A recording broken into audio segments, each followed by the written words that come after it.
Some important and historic additions to Bull Row at Peden Stadium. Markers for the 1962 Sun Bowl, marker for the 1968 Tangerine Bowl. Hi, everybody. I'm Russ Eisenstein. Rob Cornelius is alongside. Yeah, it's appropriate that those two real pillars for the program during a great era for Bobcat football meet up with the rest of Ohio's bowl trips. No, and as great as the last 6 or 7 years have been, you can't forget the heritage of this program, the 60s.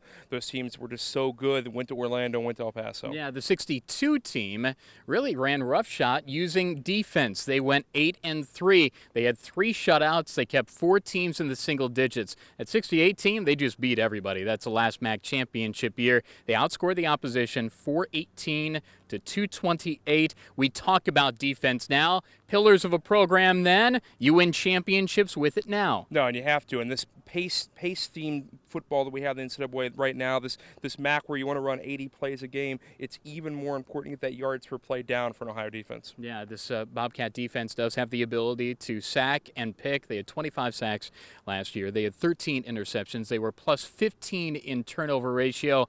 And when you're at that number, and particularly the way that Ohio closed out the season, you know you're going to have a lot of success. But we think they could be even better with some new key cogs. No, you look at it, the chance for takeaways. These DBs are better. They're deeper. And Travis Carey, who it seems like has been in Athens now a decade, frankly, he comes back as a super senior and might be the best corner in the league as he steps off the bus. Yeah, you look back to that secondary, and there are a lot of guys. Carey's one of them.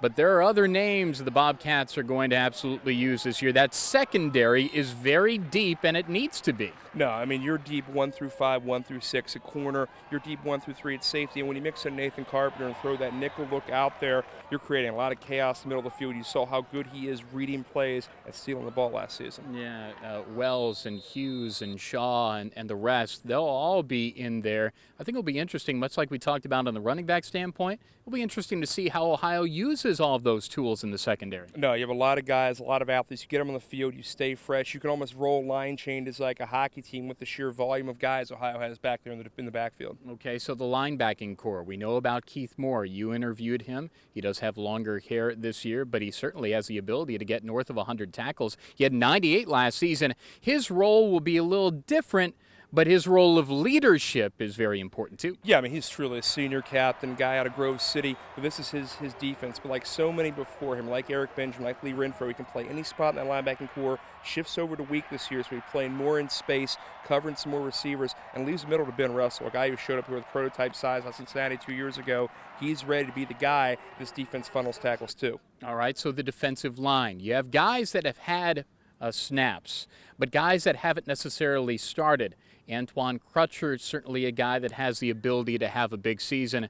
But it will be interesting to see how Ohio's defensive line shapes out moving into a starting role and then beyond. You've added a couple junior college players. But this line, it wheels off Crutcher in the middle. If he stays healthy, like Neil Wynn last year, becomes a real key cog in this thing. On the outside, you've got to get pressure. Ohio's gotten bigger. Ohio's added some new faces. Ty Brand's the guy who had some sacks, some big plays last year. But what Ohio does, the new faces, second defensive end on both sides, might be the most critical part of this depth chart. Those are our thoughts on the defense. Frank Solich's thoughts? Defensively, we're rebuilding a little bit in the defensive line. We have a lot of guys to work with. I think they're going to end up being a good group. The only problem is they got to end up being a good group right away. So Ohio had the 4th best offense last year in the league. Ohio had the 4th ranked defense in the league in total D. If Ohio is going to win that MAC title, the first since '68, the defense is going to be a big reason why.